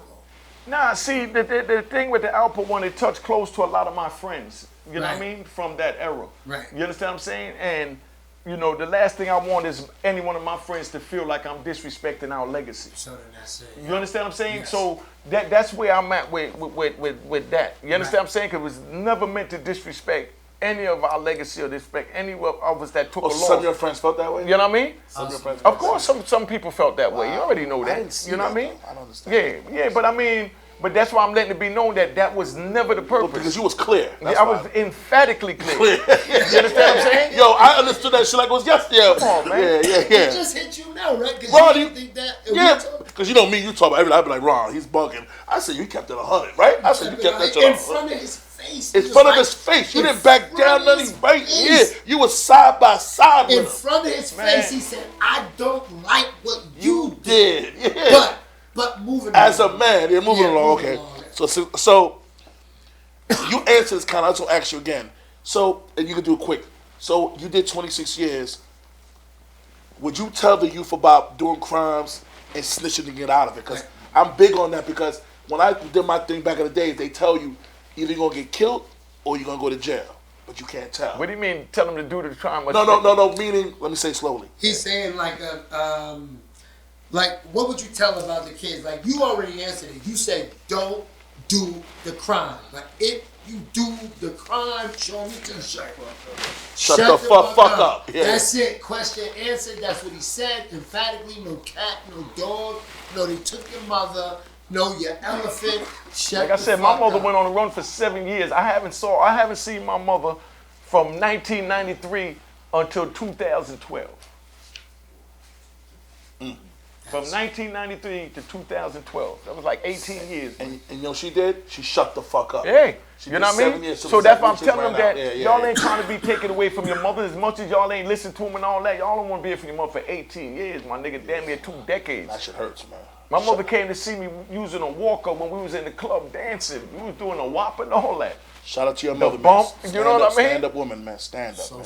My mother did the same thing. So that's My why I mother tell loved the me. youth it's not worth it. You know what I mean? Don't My even get mother involved. loved me. She loved me, Mom. I love you. My She mother loved to loved hate me, but my mom's would have been like, boy, you got your ass in that. You know what I'm saying? That's on you. I got your sister. I got your this. We got other people to take care of. You want to do that? Nah, the thing Then is, you gotta listen, man. eat that. Listen, the thing And she is, loved me. my But, father was a hustler. You understand what I'm saying? He still parties in the basement in Jersey and all that and do his thing. So gangsters came in there, pimps came in there, everything came in there. I watched them growing up from I came to America when I was 7 years old. You understand what I'm saying? So I heard these rules, these codes and everything. And my mother and father, the people that was coming in the party, in the bar, the same way people came in Club 2000, there was killers, there was murderers, there was drug dealers, there was credit card scammers, there was boosters, everything came in. You understand what I'm saying? So my mother knew each profession and knew that each one had a code. You understand what I'm saying? So when I chose my profession to become a drug dealer, you understand what I'm saying? My mother knew there was a code to that. So she's like, if you go out there and play with them out there and people on the street, you know something happened, you carry on, and you don't tell on nobody the same way I beat your ass when you came in here and told me that your brother fell down and messed up his new shoes or whatever. I got a beating and caught that telling. Or such and such, you know, hit my brother. You know what I mean? They said that my brother, you know, got hit in the school or whatever happened in the school or whatever. Or, you know, almost got in a fight. Mom beat my ass for telling. What happened out there in the streets? But you and your brother stay out there and you're on the streets and you defend your brother. So don't come back and tell me that you felt nobody disrespect your brother and you didn't take his head off. Like, You know, that's the way I was raised. so your mother's bottom or your mother's stand-up woman? She did Exactly, because she came loved from it. that era. She knew what it was. I mean, she wasn't into none of that. Let's get that straight. But she knew when I chose that life, that these are the rules and codes that go with that life, and don't dishonor nothing you get involved with. The only thing I seen, you say your mother got you one time when she chose a man over you. Yeah. You was a little jealous. I was like that, so I didn't want to worry about my mom either. Yeah. I ain't gonna lie. Of course. I'm a mama's That's boy. my baby. Yeah. And she said down the line, she said you were right. You know what I mean? Yeah. We still talk about that. I'll tell that story on my own joint later, but that got a deep joint went with and it, you how said- that went. Because, you know, you know, she sided with him over me. And you You know? said right now, God forbid if something happens to your mom, you said you're gonna hold him down, her new man. Yeah, oh, most 'Cause, yeah, definitely. you said you got him. Yes, because a new man been with her the whole time I was locked up. Where now she's bedridden and he takes care of her. God bless her. So if she goes first, I gotta take care of him. Like, you know, that's my father now. God bless. She all right. She hanging in there. Yeah. Now, what's the most shocking person you ever told you couldn't believe a nigga told? I mean, It could be big time. It don't gotta be like personal. It could be like Gotti or Who like you was just like, Nah, the one that really shocked me, the only one that shocked me in my whole lifetime, because I never even, when everybody else started doing my thing, the people that I knew, you know what I mean? It was like I was already caught up in that whirlwind and I'm watching other people tell. So it's like, you know what I mean? I didn't have a chance to think about it, but the first time I heard about somebody that told that really shocked me, you know what I mean? Gotta be, Sammy the Bull and then Nicky Barnes. Oh. Sammy the Bull, because he had all those murderers, so I looked at him as a different type of man. Right. Because he was a murderer. Right. You understand? The other one I just said, Nicky Barnes. Yeah, Nicky Barnes. He said all of it because y'all was fucking his bitch.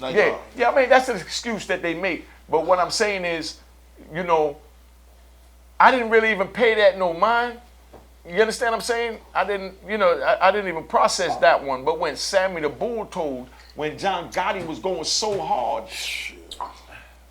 because John Gotti was going hard, my nigga. I mean, he'll go beat a case. That's why I call him Teflon Don, and came out and stood on the Brooklyn steps and say, man, F the DA.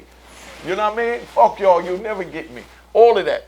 And then here goes his man flipped on him when he going so hard and he beating cases. So it's like the same way we was rooting for Tupac's life, we was rooting for John Gotti to beat a case.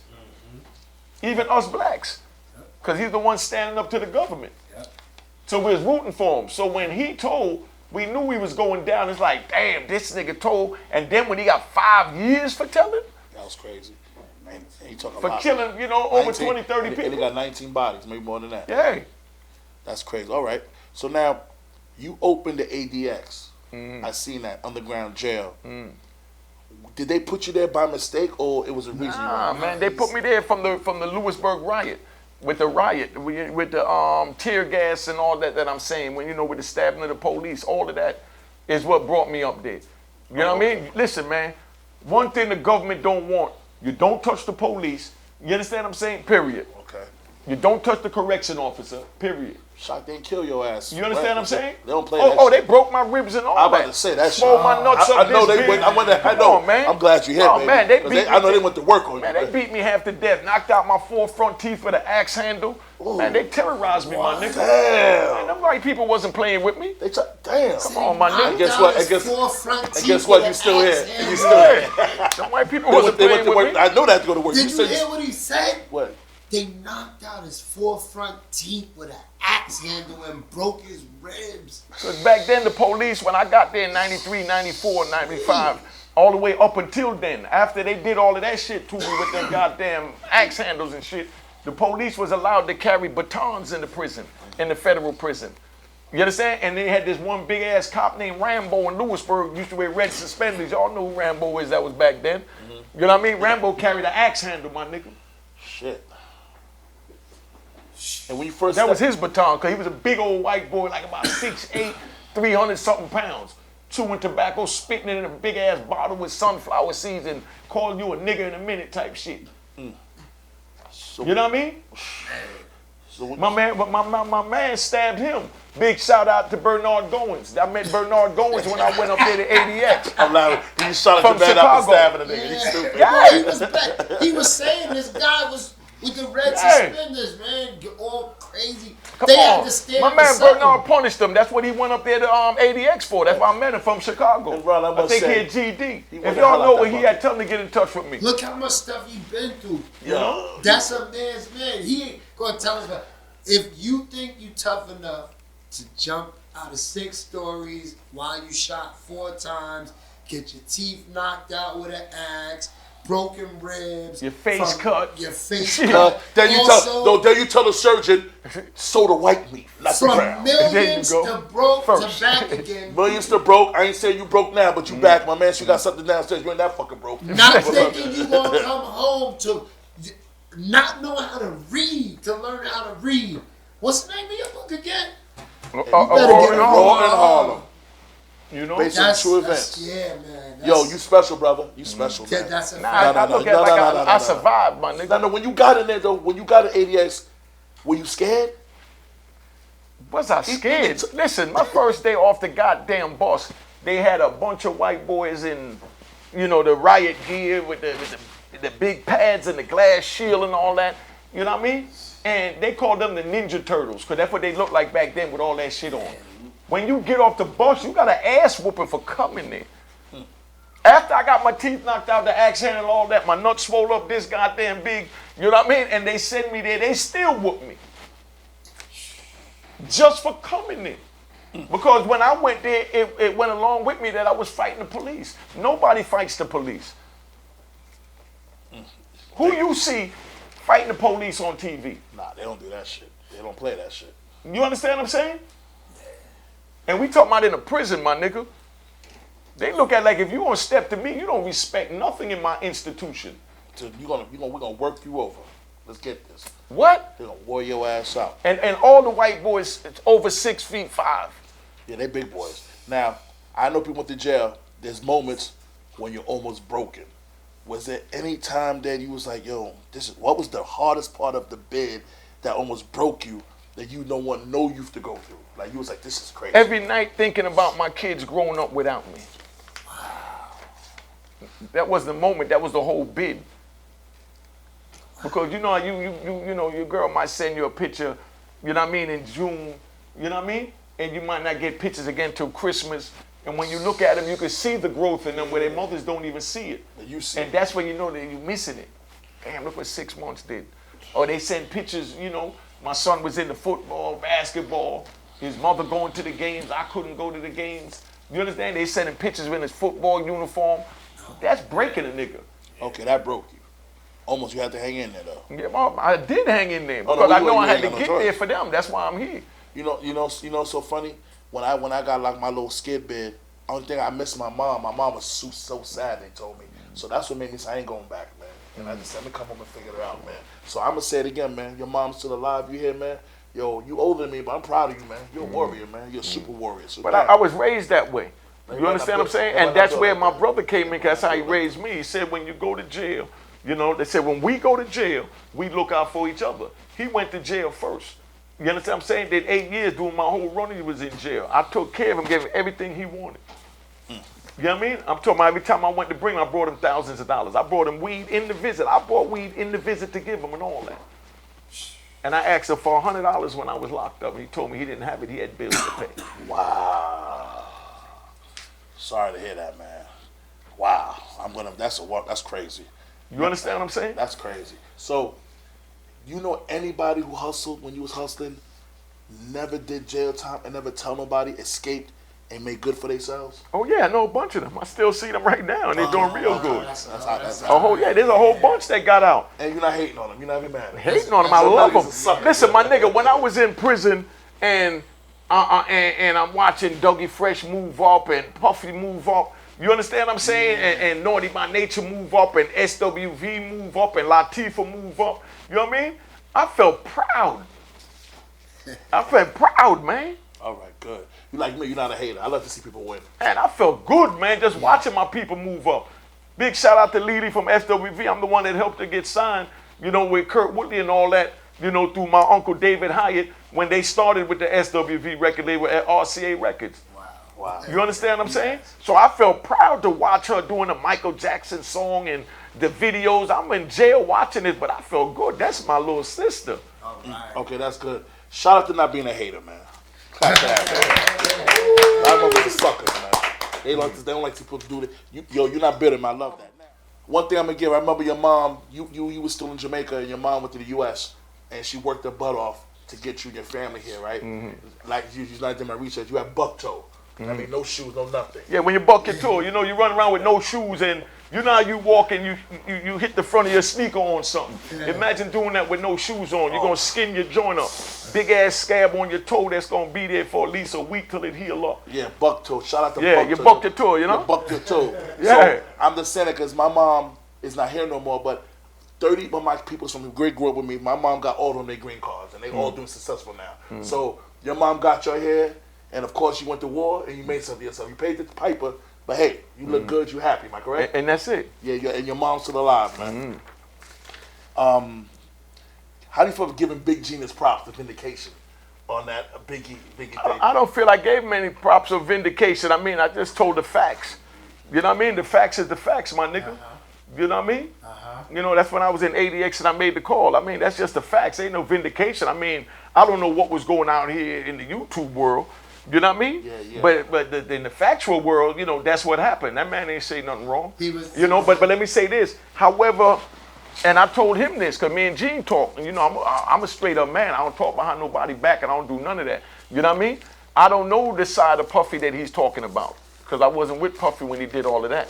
You know what I mean? When he blew up. But I know Puffy was cool. Puffy used to send pictures to me through one of my baby mothers and all that. Oh, wow. You understand what I'm saying? So I don't have anything against Puffy. So I'm not siding with, you know, how he's saying his character is or whatever. He knows that because that was his bodyguard. So I'm not in the place to dispute that or agree with that or none of that. But I didn't see none of that.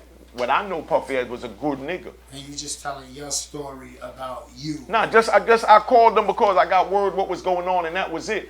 You know what I mean? But I don't want nobody to twist it up that I got nothing against Puffy because Puffy was a good nigga. All you know is that, yeah. Yeah, you know what I mean? Nah, he was a good nigga. I remember we was in Washington, D.C. when he was in Howard. We used to go down there to his parties on Georgia Ave. Because he was a party promoter. That's how he started before he became an intern. Before he went and did the party at City College. And like I said, you know, he used to mix with my man Wolf, Buck. You understand what I'm saying? All of them. You understand what I'm saying? And, you know, butt naked. You understand what I'm saying? Same game. They used to throw the parties over there at the Cotton Club and all that. You know what I mean? And when they had the limousine company uptown in the Bronx and all that, you know what I'm talking about. But I mean, all them parties, you're absolutely right. Same game, but I'm just saying that, you know, that's the Puffy I know. You know what I mean? All this other shit, I'm like, wow. But you know, like I said, nigga been gone 3 decades. After you had said the story and you was able to curb that, because when Pac died, you had talked about what happened between they tried to start the East Coast, West Coast.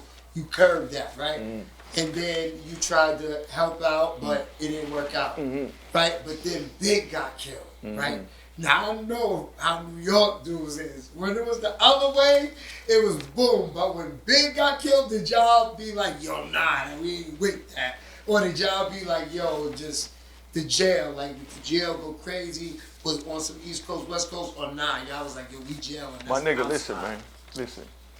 We locked up doing life with no chance of parole. Big ain't thinking about us. Pac ain't thinking about us. We ain't thinking about them, my nigga. We doing our goddamn time. We in 2 different worlds. You know what I mean? When that happened now, you know what I mean? When I was in ADX then, you understand what I'm saying? You had the Cali dudes who was taking it, you know, we thinking they taking it different. Some was taking it different. Because, you know, the gangbang mentality was hard. You understand what I'm saying? Like, you know, like my code is hard, you know, don't snitching. You understand what I'm saying? But us New Yorkers, you know what I mean, that was in prison, come on, my nigga, they ain't never did nothing for us. You understand? And we love Big. You know, I haven't even heard Biggie's songs yet. There's plenty of his songs I haven't even heard yet, but I'm saying as far as just entertainers in general and all of that, you know, people that we don't know, they just like, you know what I mean? What could we do about what's going on the street when we in here with life with no chance of parole? You know? And we love Big. I remember Big when I was out there on the street. We love Big. That's why I made the phone call. Because I love Big. You know what I mean? I did everything I could to try and save his life, but I'm behind walls, underground. Locked down 23 hours a day, 5 days a week. Jay told him that too. Jay-Z told him don't go to Cali. You understand what I'm saying? Don't go. You know, you know, come on, man. It is what it is. You know what I mean? I love Big. I love Pac. Pac used to come up in Club 2000. I got pictures of Pac up in Club 2000. You know what I mean? But as far as the 2 of them beefing, I didn't know nothing about that, and that wasn't even my thought. So with doing life in prison, and I love them both. Yeah, you trying to get out of jail. And the same way when 2 dudes come up there that's fighting over a block in Club 2000, I told them leave the beef outside. Because I got nothing to do with it. And I say that sometimes when a man feel that he wants to do something, you can't stop him. It's the same way whatever was going on with Tupac and Big had nothing to do with me. Like it wasn't in my club, it's not in my world. Because I'm not in their world. They in a whole nother world now. They entered the entertainment business. They done left the street. You know what I mean? So I don't know what went on with that. And I love them both. Rest in peace to both of them, and they shouldn't have died. That was a sad day, period, for all of us, to the mothers, everybody, you know what I mean? Peace, Big and to the Tupac. hip-hop community. That was terrible. It's terrible. So I got a pet peeve, right? I may know people, some people know people who get a whole bunch of money, and they don't need to hustle no more. Why they can't stop? Can you give me an answer for that? Why they can't stop? It's not even about, put this out for me, it's not even about trying to stop. You got to remember, the more money you get, you know what I mean? You know, you get addicted to it just like anything else. You understand what I'm saying? Because even though we was owning our cars and stuff like that, you know, we was still paying rents and mortgage and things like that. You understand what I'm saying?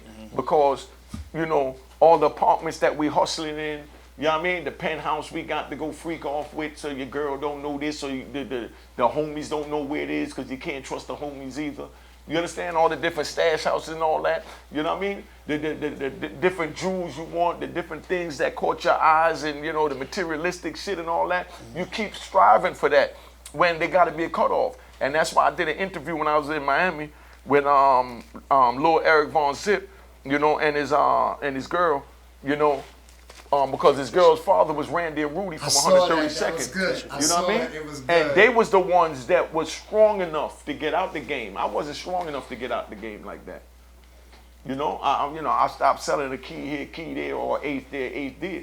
But now I'm selling 20 keys when somebody wants something worth it. You know what I mean? I go hit the connect, grab it, boom, boom, make my little couple of $100,000, and I'm good. You understand what I'm saying? And that's where that's at. Damn. Yo, anyway, moving on. Okay. Well, it's basically what you just said is addiction. Yeah. And a bunch of bills. Yeah. You got money, but you still got bills. That's Yeah, it. and you still got other people that want you got things. other You're still household. taking care of your family. I'm gonna go with this. Okay. You still got, you know, family members that you got to take care of. You know what I mean? That got bills and come to you and tell you they 5 months behind in they rent, or you understand what I'm saying, and things like that. And the ones that work that had their car notes. You understand what I'm saying? Try to help everybody. So No, we didn't try. We did. We did help. You know what I mean? Because like I said, I helped the whole 8th Avenue. I'm right up and down 8th Avenue. I still get love because I help all the young men and women that's out there now. You know what I mean? Parents. Okay. With taking care of them. Now they're grown. Now they grown. So now they see it. That's real. Now they grown. So. And their parents told them about me while I was gone. So they remember you very well. Now Very well. Now they doing okay. Well, I'm looking like, who's this kid? Because when I left, they was 7. And now they're 35. You're like, God damn. Yeah. You know what I mean? 40. You know what I mean? When I left a kid, they say, you don't remember me? Nah. Last time I seen you was 7, my brother. You didn't even shape into anything yet. That'll make you laugh. So I'm not a strip club dude, but the strip clubs have changed. From your era, when you was giving them thousands and 500, girls is butt naked. These girls cover everything up, and they still give them thousands, 1,300. What do you think about the new era? No, they throwing 100,000 Now they throwing it. on the Yeah, girl. but they doing that to be on the camera. That's to be seen. You understand what I'm saying? That's to be seen. You know what I mean? I mean, when you young and you getting that, you know, that fast illegal money, you don't throw it away fast as you get it. But when you work for it, then you respect it. You respect it way more. You know what I mean? They don't respect the money. Yeah. Because, you know, then baby mom's home, you understand what I'm saying? And the kid home, still going to public school where they got metal detectors, when you just threw away enough to send your kid to private school so they don't have to have the metal detectors. Sure, heard what he said? Heard what he said? Yeah. Oh, man. Kindergarten, 12th grade. Yeah. You know what I mean? Yo, for real. Yep. So these, like, compared to your jail time to your running selling drugs, does it add up to you? Hell no. You take that, you'll go back to not selling a Coke gram if you Hell can, yeah. and get that 26 years back. Man, you know, man, like I said, 26 years, I got left 7 kids behind. I'm sitting here thinking about every last one of them. Some I wasn't even touched because their mothers didn't even write me. How long was your run? You know what I mean? About 7 years. Wow. 7-year run. And he got locked up. See, bro? We talk about that too. The run. Don't even add up. Okay. So, and all the people, let me check it through. Okay. All the people who held you down your 26-year bid, were they good people? They people keep sending you money, they look out for you. A lot of people looked out, there was a lot of people said, fuck you. Or will you say there's about 10 to 15 people, maybe 4 people looked out for you, locked up, kept sending you money, make sure you was okay? Nah, I had way more. I had plenty of people that looked out for me, you know what I mean? Okay. You know, at different times. You know, and I respect each one of them for the times that they was there. You know what I mean? You don't want to be, you know, nobody's burden. You know what I mean? Or nobody's dependent. Yeah. You understand what I'm saying? So if your man send you $100, $200, you know what I mean? You don't call him tomorrow and tell him I need another $100 the next week because it's store again next week. Nah, nigga, be a man. Yeah, you ain't gonna be, that's You know what I mean? We learned to live off the land. You know, I sold heroin in the prison. Let's get that straight. I did all that. I wasn't no angel. You understand? And the people that was in the prison with me already know. I sold Suboxones in the prison. I did all of that. You know what I mean? Before I decided to say, man, I need to get out of here. What the hell am I doing? Yeah. This ain't for me. He started hitting that law library. Yeah. Get the fuck out of here. Yeah. You're going to hang out, I'm going to law library. Exactly. And they be like, man, come drink this White Lightning, man. We got this bud, such and such just came off the visit. Nah, nigga, I'll see you after 4 o'clock when the law library closed. But right now, I'm going to try and find the key to get the hell up out of here. That's why I go do this interview with Big Face Gary. That shit good. You can't say, Yeah, I mean. you come clean, you come good, right? Yeah. That's a good ass question. I told you. Now, at first, he ain't know me, so he was running, then he went and did his history, so you all right. Hey, yo, the last thing I wanted was me and this big nigga to be tearing this apartment up with teeth everywhere. You know what I mean? Because he tried to disrespect me. I'm not like that, no. They try to be disrespectful? So, They try to be disrespectful? no. I'm just saying, because you make never sure. know what you're going to get when you sit in It's front of a true. nigga. So that's why I tell a nigga now, we don't need to tear your cameras up. We can tear this joint up without the cameras. Yeah. So if you want to disrespect me, You're right. let me He know. said it's big nigga with teeth everywhere. You know what I mean? And you still got your teeth. Thank God. Now, you're OG. I wasn't going to get to that. We respect you.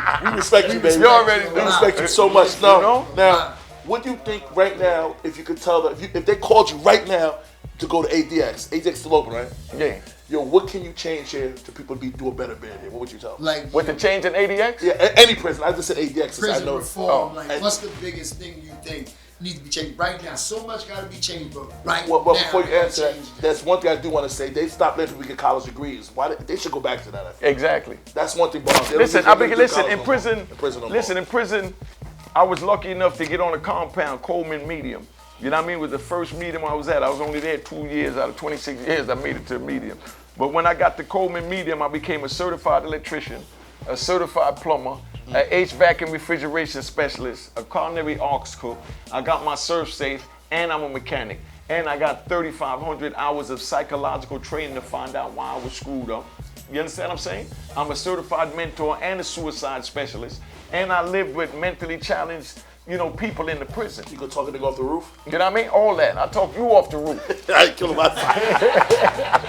No, but I was on a thing called Suicide Watch. No, when you had brothers that used to want to commit suicide and they lock them up and Really? somebody had to That's sit crazy. there and watch them. I had to sit there with a pen and pad and watch them, and every 15 minutes put down what they did and report to the psychiatrist and talk to them and find out what's going on with them, because they'll rather talk to me than the psych.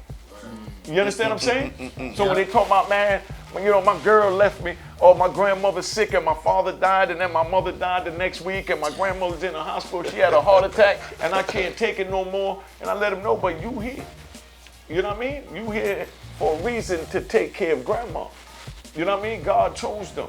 So I tell them what they need to hear to bring them down to the reality of what's going on in the world. There's things that we can't control, but we don't let ourselves get out of control. You know what I mean? But I learned that with my 3,500 hours of psychological training. well, we can see I how give you you an invoice for that, my brother. Yeah, listen, you stupid. Are you gonna? I see you might be making a movie with Dame on Erupt. Are you gonna do it? Did you start shooting yet? Or are you gonna be in the movie? You don't know yet. No. That's OG Daniel's project with Dame Dad. So you know what I mean? We was all just down in Miami, and we was talking. So whatever they do. That's their project. I don't have anything to do with it. You know what I mean? I'll be honored to represent the brothers, because OG is official. There's something you said down there. So there's something I grew up on. I'm big on this. My mom was a middle class woman. You said you grew up on love and loyalty. Me too. Dang. Cannot a motherfucking hate say I ain't loyal and I don't love her. That's how I grew up, and I love when you said that. Love and loyalty. Thank you very much for coming here. Motherfucker OG, Mecca Audio, unique. He don't do everybody's show. He had to check me out. He came and showed up. And all you people who would like to tell when you do a crime, shut the fuck up. And that's it. Cop your shirt at my YouTube channel, Unique And Mecca also Audio. buy the book at Ron Harlem. Tell them you can get And it I at. got the audio book. You get it at RuinHarlem.com. I got the audio book over there and all that. You know what I mean? The audio book, I did it with sound effects. You know what I mean? I did the audio book.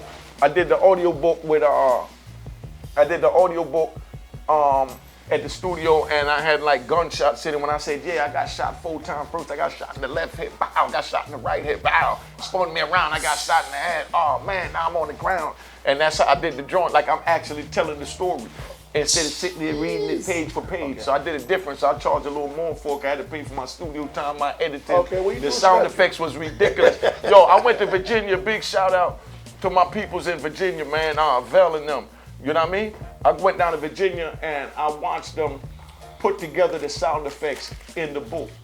And it was tedious, man. You know what I mean? But Ron told me all the time, editing is not as easy as I think. It's a lot of work, man. Nah, but when you're putting in sound effects, so when I say audio I got shot, bow, you need to hear the bullet when I say bow. You understand what I'm saying? Oh, you did it like that. Yeah, you understand what I'm saying? I mean, the glass was breaking, and then when they say glass breaking, you hear the glass. You understand what I'm saying? So, you know, it's an audio book, man. You know what I mean? It's a movie without the visual. Well, like I said, in my voice. I'm super happy that I can have you. I watch your interviews. I'm so happy you're here. Thank you. We got to say one more thing. What?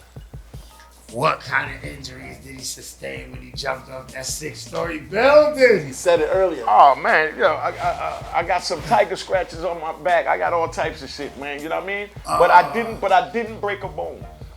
Damn. Whoa. But I didn't break a. I was high as a motherfucker. That's probably why. You know what I mean? But I didn't break a bone. You know Get that book, man. Get that book. Get that book. Get that big. A Raw in Harlem. Check it out. Big Face Gary Show with Audio Mecca, AK Unique. All my friends and family. I'm so happy to have you here. Thank you. We gonna get them views up. Love y'all. Big Face Gary. Out of here. All right.